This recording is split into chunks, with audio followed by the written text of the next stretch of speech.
आदित्य ठाकरेंचं वय आहे तेवढीही त्यांना अक्कल नाही. ते अजून लहान आहेत. महापालिकेच्या माध्यमातून त्यांना करोडो रुपये मिळतात, त्याला ते खोके म्हणतात.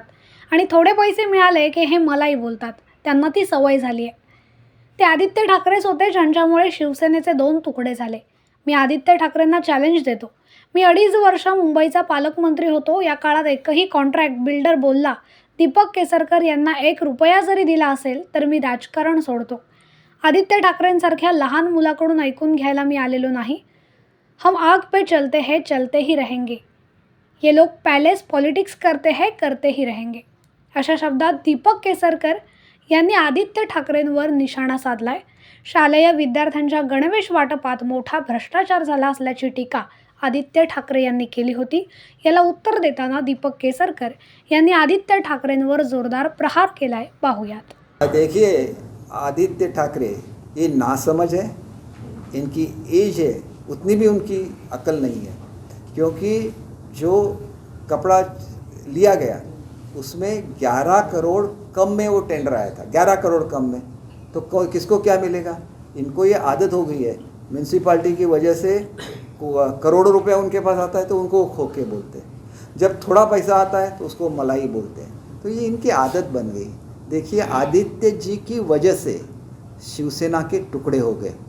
जब मैंने अरेंज की थी मीटिंग उद्धव जी के और ऑनरेबल प्राइम मिनिस्टर साहब के साथ, तो आदित्य ही थे जो इसके बीच में आ गए। मैं ऐसे क्यों बोल सकता हूँ? क्योंकि जब मुझे फ़ोन आते थे, पहले तो उन्होंने तय किया था कि आने के बाद 15 दिन में युति का शासन लाएंगे, ऐसे प्राइम मिनिस्टर साहब को बोल के उद्धव साहब यहाँ आ गए। फिर मुझे बुला के ये बोला कि मुझे 1 महीने की मोहलत चाहिए क्योंकि मुझे समझाना है सबको। उसके बावजूद भी जब हम लोग बात करते थे तो वो बोलते थे कि आदित्य सामने अभी बात मत करो, बाद में करो। इसका मतलब साफ है कि वो कांग्रेस के साथ जाना चाहते थे, वो कभी युति के साथ और हिंदुत्व के साथ नहीं आना चाहते थे। और जब भी हमारी मीटिंग होती थी तो एक बार भी वो प्रेजेंट नहीं रहते थे। इसका मतलब साफ है, आज जो भी शिवसेना का नुकसान हो गया वो आदित्य के वजह से हो गया। और उसको इतना भी समझ में नहीं आता है कि एक टेंडर निकलता है और 130 करोड़ का टेंडर अगर 11 करोड़ कम में 124 करोड़ में जाता है तो कितने स्ट्रिक्टली हम लोग इम्प्लीमेंट करते हैं, इसके बारे में सोचना चाहिए। मैं उनके जैसा नहीं हूँ, मैं अलग हूँ मैं उनको चैलेंज देता हूँ। मैं 2.5 साल मुंबई का पालक मंत्री रहा।